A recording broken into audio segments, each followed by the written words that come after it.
Dear friends, welcome to education haven.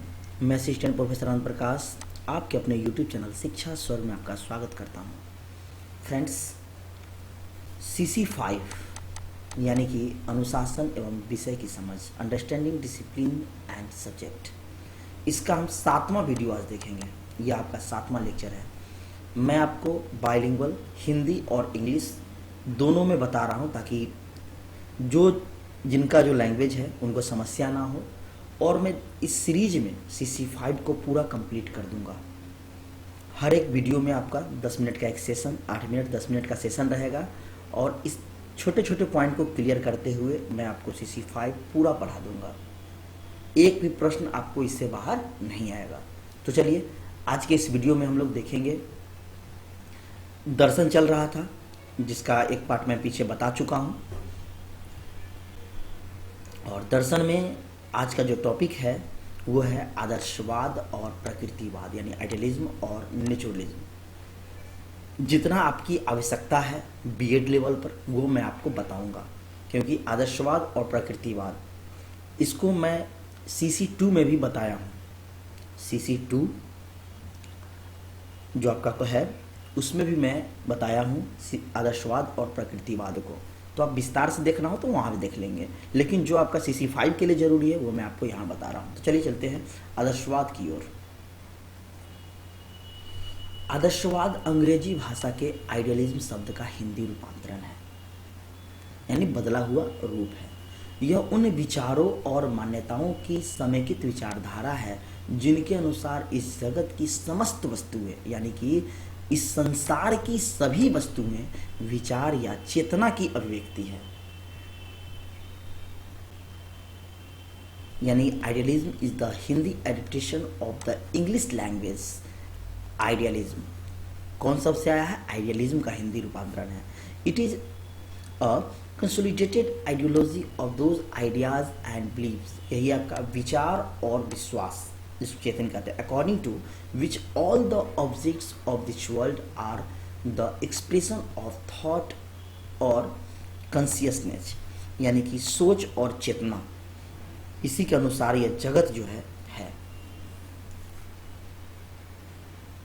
Next, आदर्शवाद का तात्पर्य उस विचारधारा या दर्शन से है जो मन की और उसकी क्रियाओं, मन की और मन के द्वारा जो हम करते हैं, तर्क वितर्क, विचार, चेतना, प्रत्यय, अनुभव, आदर्श आदि को वास्तविक सत्ता मानती है, और अंतिम शक्ति आध्यात्मिक है। Idealism refers to that philosophy or ideology which considers the mind and its activities like thought, consciousness, logic, idea, experience। यानी आदर्शवाद जो है वह मन की क्रियाओं जैसे कि अनुभव, विचार, तर्क, चेतना, सोच, इन सब की जो है विचारधारा है, etc, as the real entity and the ultimate power is spiritual। यानी अंतिम शक्ति ही जो है आध्यात्मिक है आदर्शवाद के अनुसार। अब हम लोग प्रकृतिवाद को देखते हैं, यानी नेचुरलिज्म। प्रकृतिवाद जो है यह दो शब्दों से मिलकर बना है। प्रकृतिवाद अंग्रेजी शब्द नेचुरलिज्म शब्द का हिंदी रूपांतरण है, जो दो शब्दों से बना है। एक नेचुरलिज्म यानी प्रकृति, और एक इज्म यानी कि सिद्धांत। सीधा परिभाषा, प्रकृति के नियमों को पढ़ना, प्रकृति के सिद्धांतों को पढ़ना ही प्रकृतिवाद कहलाता है। अर्थात प्रकृति से संबंधित सिद्धांतों का अध्ययन ही प्रकृतिवाद है। प्रकृतिवाद एक व्यवस्था है जिसकी मुख्य विशेषता उस सब को बाहर निकाल फेंकना है जो कुछ आध्यात्मिक है या वास्तव में हमारे अनुभव और मानव प्रकृति के दर्शन से परे हो। यानी प्रकृतिवाद कहता है प्रकृति के अलावा जो भी परे है, जो भी बाहर है, वो सब नाशवान है, वो सब बेकार है। ठीक है, और यही आध्यात्मिक को कौन मान रहा था? आदर्शवाद। तो दोनों में क्या अंतर है वो मैं अंतर भी आपको बताऊंगा आगे। तो देख लेंगे इंग्लिश में। Naturalism is the Hindi adaptation of English word naturalism, यानी नेचुरलिज्म का हिंदी रूपांतरण है यह प्रकृतिवाद, which is made of two words, जो दो शब्दों से बना है।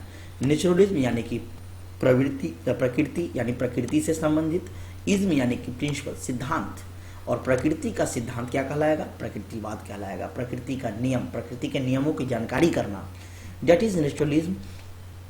That is naturalism is the study of principles related to nature. मैंने बताया आपको प्रकृति से संबंधित सिद्धांतों का अध्ययन प्रकृतिवाद कहलाता है।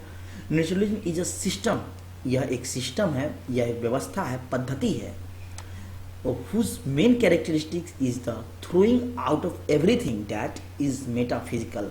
आध्यात्मिक जो भी है उसको बाहर फेंक देना है, और actually lies in our experience and philosophy of human nature, और मनुष्य की प्रकृति को पढ़ना, प्रवृत्ति, वही आपका प्रकृतिवाद है। अब चलिए हम लोग मुख्य चीज देखेंगे, दोनों में अंतर क्या है। यदि आप एक साथ अंतर को देखेंगे ना तो आपको 100% क्लियर हो जाएगा आदर्शवाद और प्रकृतिवाद के बारे में।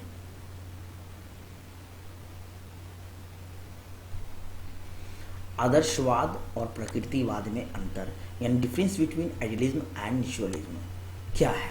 आदर्शवाद यह विचारों पर बल देता है, समझेंगे, यह विचारों पर बल देता है, और प्रकृतिवाद प्रकृति और भौतिक तत्व जो है उसको बल देता है। एक वर्ड में अगर कहा जाए तो आदर्शवाद विचार पर बल देता है, प्रकृतिवाद प्रकृति पर, यानी कि आदर्शवाद कहता है it lays emphasis on ideas, प्रकृतिवाद कहता है it emphasises on nature and physical element, भौतिक तत्वों पर बल देता है, प्रकृति पर बल देता है।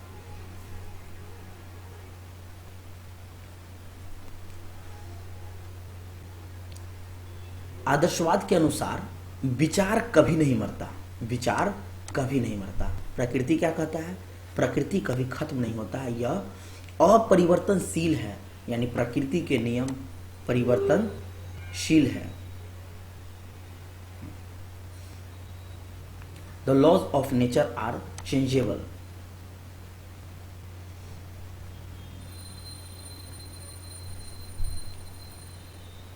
नेक्स्ट, ये आत्मा और परमात्मा पर विश्वास करता है, it believes in the soul and divine. यह आदर्शवाद जो है आत्मा और परमात्मा पर विश्वास करता है, और ये खुद की इंद्रियों में, क्षमताओं में। प्रकृतिवाद जो है यह इंद्रियों और क्षमताओं को मानता है। It considers the senses and abilities. Next, यह स्वतंत्रता के पक्ष में नहीं रहता है, यह स्वतंत्रता के पक्ष में नहीं रहता है। कौन? आदर्शवाद।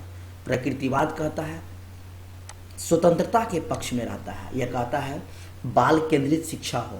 प्रकृतिवाद कहता है शिक्षा प्रकृति के बीच होना चाहिए, तो यह स्वतंत्रता देता है, यह स्वतंत्रता को रोकता है आदर्शवाद। नेक्स्ट, व्यक्तित्व को निखारने में स्कूल सहायक है, ऐसा कौन कहता है? ऐसा कहता है आदर्शवाद। School help in improving personality. आदर्शवाद कहता है जो है वह व्यक्तित्व को निखारने में कहता है स्कूल सहायक है, जबकि स्कूल के पक्ष में नहीं है आपका कौन? प्रकृतिवाद। This is not in favour of the school.